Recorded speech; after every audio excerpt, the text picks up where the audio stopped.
what I'm to, while be what I'm to, while I be what I'm, while I be living proof. Be what I'm to, while I kick the truth to the young black youth. I knew that I came from a culture of children were meant to be seen and not heard. Yep, we all know it.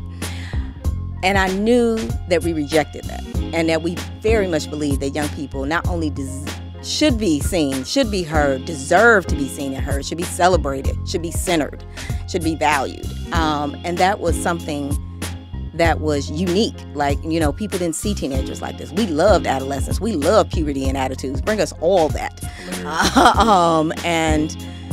And we love watching young people figure out their voice. And we were slowly like determining through a lot of trial and error what it looked like for young people to study social issues. So we would bring young people these issues and say like, hey, what do you think about this? And so I remember like I saw the vagina monologues and I took it to them and said like, we're gonna rewrite these for kids. Like, what would it look like to do that? And so they sat down and rewrote. They didn't even have a theater background or arts background. They're like, all right. And then the YMCA just randomly called and said like, hey, can y'all come and do something for 100 kids? And we're like, okay, can't do a normal workshop like we do. Let's do these monologues. And it was the first time that I saw the power of like theater and the power of youth voice.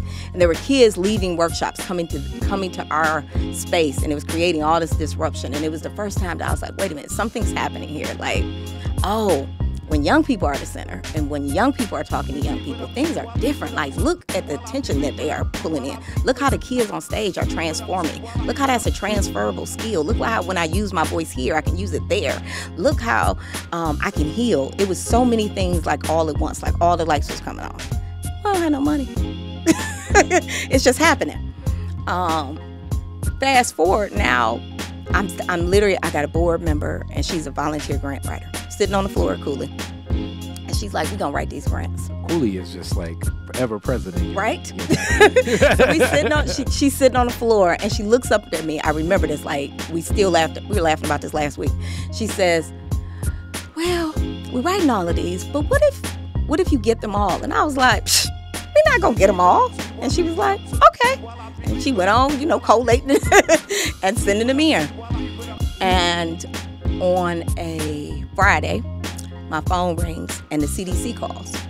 And they say, hey, congratulations. There were 500 applications submitted for this HIV prevention program. You were in the top 200. We are coming for a site visit on Monday. And I was like, oh, okay. And I hang up and I bust out crying.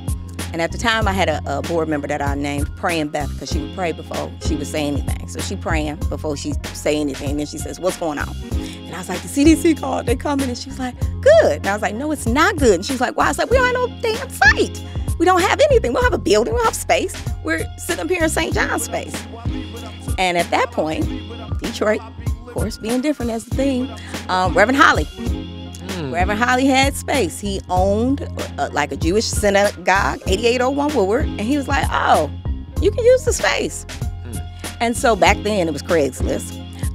We went on Craigslist, we bought furniture, and parents are so freaking amazing, man. They came and volunteered, and all weekend we painted, we bought furniture, we put up posters. We made a BS site over the weekend. Kids, everybody, we was putting together a site. Didn't have no plumbing.